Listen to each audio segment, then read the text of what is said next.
E prietenul tău, să înțeleg. Nu, nu te mușcă, nu-ți fie frică, el nu știe. Hai, vin încoace. Vin încoace, Daniel. Daniel, dar ce frumos este. E prietenul tău? Cum îl cheamă? Pisi. Ah. Ok, hai la mami să-l vadă și mami. N-are cădicare. N-are. Unde-i mami? Mami unde-i? În casă? Da.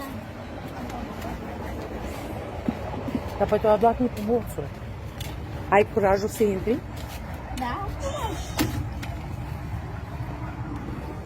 Vrei să vezi cineva?